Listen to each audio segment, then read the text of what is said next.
আসসালামু আলাইকুম, সবাই কেমন আছেন? নিশ্চয়ই ভালো।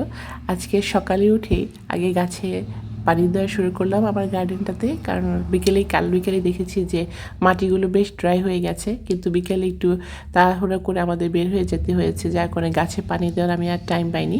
তাই ওদেরকে আজকে আনায়কে স্কুলে দিয়ে আসার পরে আমি আগে গার্ডেনে গিয়ে পানি দিলাম, তারপরে এসে আয়াতের লাঞ্চ রেডি করলাম। যেহেতু ইমান আর আমিন ওদের দুই ভাইয়ের ইউনিভার্সিটি আর কলেজ অলরেডি বন্ধ হয়ে গেছে, তাই ওদের নিয়ে আর চিন্তা নেই, কিন্তু দুই বোনের জন্য আমার লাঞ্চ রেডি করতে হয়। আর এদিকে কিচেনটা যথেষ্ট এলোমেলো আর কাপড় চোপড় একদম ভরপুর হয়ে আছে। ঈদের পরে ঈদের সময়টাতে উইকেন্ডটাতে আমরা প্রতিদিনই বাইরে গিয়েছি, দাওয়াত ছিল, যার কারণে ঘরের দিকে একদমই খেয়াল করা হয়নি। কাপড় শুধু এনেছি, ধুয়েছি, কিন্তু এগুলো ভাঁজ করা হয়নি। তো পুরো বাড়ি ঘর জুড়েই কাপড় চোপড়, আর এদিকে কিচেনটাও এলোমেলো। তাই আয়াত আর আনায়কে স্কুলে বিদায় দিয়ে আমি কিচেনটা ধরেছি আজকে, যে এলোমেলো কিচেনটা একটু গোছাবো। আর কাপড় এলোমেলো দেখলে তো আসলে মাথা ঠিক থাকে না যে কখন কাপড়গুলো ভাঁজ করব।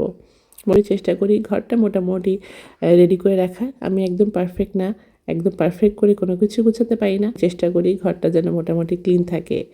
আমরা আসলে কেউ পারফেক্ট না, যদিও আমরা সবাই মনে করি যে অন্যদের থেকে আমরা একটু বেশিই পারফেক্ট। অন্যরা ভুল করলেও আমরা ভুল করি না, কারণ নিজেদেরকে আমরা একদম 100% পারফেক্ট মনে করি। আমি আবার সেটা একদমই মনে করি না।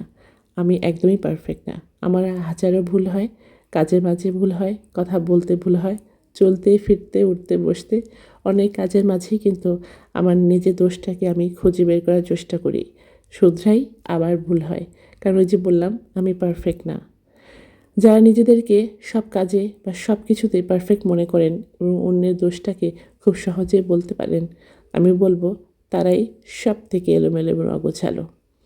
একটা মানুষের জীবনে তার চলার পথে ভুল হবে, আবার সে ঠিক হবে, আবার ভুল হবে, এটাই তো নিয়ম। তাহলে তো আমরা মানুষ হতাম না। যদি আমাদের জীবনে সব কিছু পারফেক্ট হতো বা আমরা একদম পারফেক্ট মানুষ হতাম, তাহলে আমরা মানুষ হয়ে জন্মাতাম না, হতাম ফেরেশতা, তাই না? তাই ভুল আমাদের হবে, আবার আমরা শুধরে নেব নিজেকে। ঠিক তেমনি আমার ঘর বাড়ি সবসময় পারফেক্ট করে রাখতে পারি না, একটু অগোছালো হয়ে যায়। আর আরেকটা জিনিস যেটা আমার কাজ করে, একটু বলতে পারেন যে ভুলো মন আমার, সহজে অনেক কিছু ভুলে যাই। এমনও হয়েছে আমার অনেক দিনের পরিচিত, কিন্তু অনেক দিন যদি গ্যাপ হয়, তার চেহারা আমি হঠাৎ করে মনে রাখতে পারি না। এবং সবথেকে যেটা খারাপ দিক আমার, সেটা হচ্ছে আমি নাম মনে রাখতে পারি না। এরকম অনেকবার হয়েছে যে তাকে আমি অনেক দিন ধরে চিনি, কিন্তু একটা লম্বা গ্যাপ ছিল, কিন্তু সে যখন আমার সামনে এসেছে আমি কোনোভাবেই তার নামটা মনে করতে পারছি না।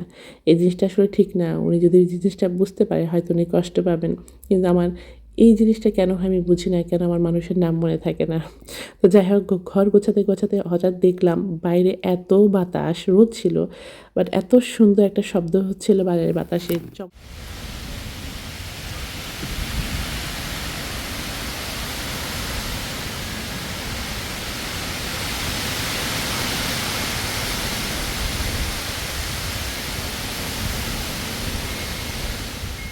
বাতাসের শব্দ যে এত চমৎকার হতে পারে, তা আসলে না শুনলে বোঝা মুশকিল। এখানে প্রতিটা পাতার আওয়াজ এত ভাল লাগছিল যে ঘরে কাজ রেখে বেশ কিছুক্ষণ আমি ব্যাকইয়ার্ডে দাঁড়িয়েছিলাম আর অদ্ভুত সুন্দর বাতাসগুলো দেখছিলাম।